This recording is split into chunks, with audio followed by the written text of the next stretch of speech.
નાની બચ્ચી એમાં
air cooler છે આ ઠંડી હવા આવે છે.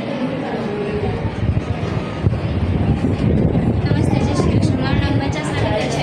આ રેન સેન્સરનો પ્રોજેક્ટ છે. લોકો ઘરની બહાર રેન સેન્સર લગાડે છે. જ્યારે વરસાદ આવે છે ત્યારે સેન્સર પર પાણીના ટીપાં પડવાથી કપડાં અંદરની તરફ જાય છે. જ્યારે સૂર્યપ્રકાશ પડે છે ત્યારે કપડાં બહારની તરફ આવે છે. એ આધુનિક ટેકનોલોજીની સુવિધા છે. Thank you. નમસ્તે જય શ્રી કૃષ્ણ. મારું નામ હિમાલી ગાંધી છે. આજે આપણે એસી વિષય અને હોટેલ વિશે સાંભળીશું. પહેલાંના સમયમાં લોકો નાની જે ટેકનોલોજી દુનિયા છે તેમાં લિફ્ટનો ઉપયોગ કરે છે. જે લોકો ચાલવા માટે સક્ષમ નથી લિફ્ટનો ઉપયોગ કરે લિફ્ટ છે ઉપર જાય છે નીચે આવે છે. આ હોટલ છે. જે લોકો દૂર દૂર સુધી જાય છે તે લોકો હોટલનો સહારો ગોતે છે. જેમ કે ખાવાનું જમવાનું સોય તે લોકો બધાને એનામાં વગેરે વસ્તુ મળી રહે છે. Thank you. નમસ્તે, માય નેમ ઇઝ યશ મુયત છું અને તમે આર્ટિકલ વિશે તો આર્ટિકલના બે પ્રકાર છે એ અને એ. તેમાંના પાંચ સ્વ છે એ ઈ આઈ ઓ યુ અને બીજા બધા વ્યંજન છે જેનો અર્થ એ ઈ આઈ ઓ યુ થી શરૂ થાય તેમાં આવશે એન અને જેનો અર્થ વ્યંજન થાય તેમાં આવશે એ. જેમ કે એન છે તો એમાં એન, ડોગ છે તો એ, એન ઈટ છે તો એ, મેટ છે તો એ, પછી ઈગલ છે તો એન, મેટ કેટ છે તો એ. Thank you. નમસ્તે, મારું નામ બનાવતી છે. આ જ્વાળામુખી છે. ભૂખર સપાટી પર જ્યાં ગરમી ઉત્પન્ન થાય છે ત્યાં જ્વાળામુખી ફાટે છે. જે જ્વાળામુખી ફાટે છે ત્યાં તેમાંથી પથ્થર નીકળે છે. તે પથ્થર ખૂબ જ કિંમતી હોય છે. તે પથ્થરમાંથી ડાયમંડ બનાવવામાં આવે છે. આપણા ગુજરાતમાં બે પ્રકારના જ્વાળામુખી પર્વત જોવા મળે છે. જેનું ગિરનાર પર્વત, બીજું ચોટીલા પર્વત. નમસ્તે, જય Shri Krishna. My name is Yash મુયત છું અને તમને આર્ટિકલ વિશે જણાવવાના બે પ્રકાર છે એ અને એ. આપણે 1 કલાક સુધીનો વજન કરી શકીએ છીએ. જેનો અર્થ એ ઈ આઈ ઓ યુ તેમાં આવશે એન અને જેનો અર્થ વ્યંજન થાય તેમાં આવશે એન.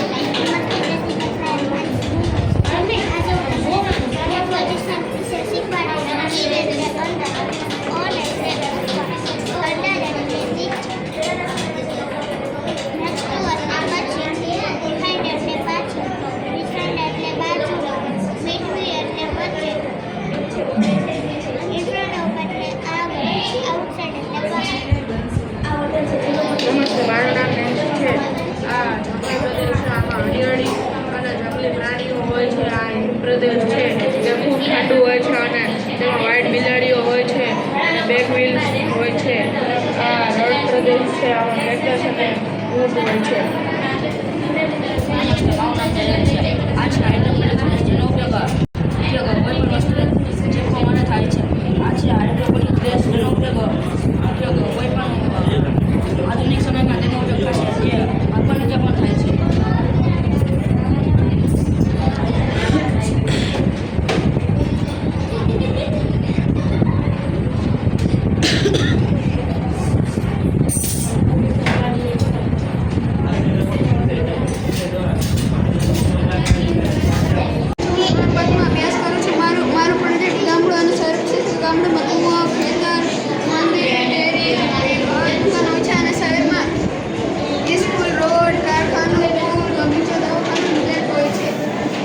વાહ. જય શ્રી કૃષ્ણ. મારું નામ કૃષ્ણ છે. હું ધોરણ 5માં આવીશ.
ખાલી જગ્યામાં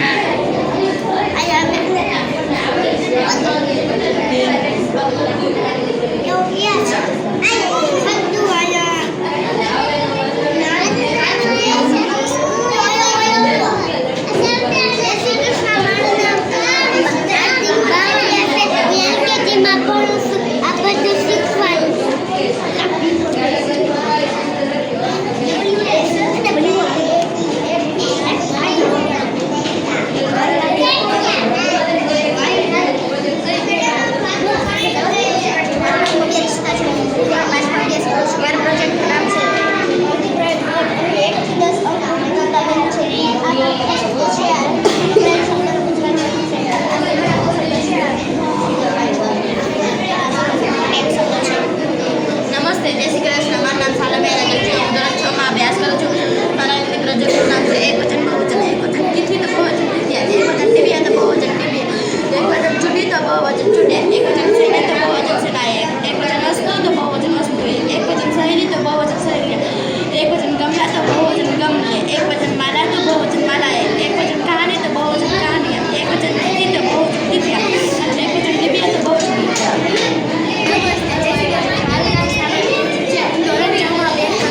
મારો પ્રોજેક્ટ ગુજરાતી વિષયનો છે. ફર્સ્ટ મે ગુજરાતી સ્થાપના દિવસ. આપણું રાજ્ય વૃક્ષ વડ છે. આપણું રાજ્ય નૃત્ય ગરબા છે. આપણું રાજ્ય ફૂલ ગલગોટો છે. આપણું રાજ્ય પક્ષી સુરખાબ છે. આપણું રાજ્ય ફળ કેરી છે. આપણું રાજ્ય ગીત જય જય ગરવી ગુજરાત છે. આપણું રાજ્ય પ્રાંત છે. આજે આપણી ગુજરાતનું સ્વાગત. આજે આપણા ગુજરાતના ઉદ્યોગપતિ. આજે આપણા ગુજરાતના મહાન સંતો. આજે પાટણનું પટોળું. આજે ધોળાવીરા ગામની સંસ્કૃતિ જે કચ્છમાંથી મળી આવી હતી. આજે રાણીની આજે સ્ટેચ્યુ ઓફ યુનિટી જે સરદાર વલ્લભભાઈ પટેલનું છે. નમસ્તે, જય શ્રી કૃષ્ણ. મારું નામ છે મનસુખભાઈ છે. હું ધોરણ 6 ભણું છું. મારો પ્રોજેક્ટ હિન્દી વિશેષણ વિશે છે. વિશેષણના 4 પ્રકાર છે. સર્વનામવાચક વિશેષણ અને સંખ્યાવાચક વિશેષણ, પરિણામવાચક વિશેષણ, ગુણવાચક વિશેષણ.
અર્જુન કૃષ્ણ દ્રોણમાં હતી.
I am running, હું દોડું છું. I am walking, હું ચાલું છું. I am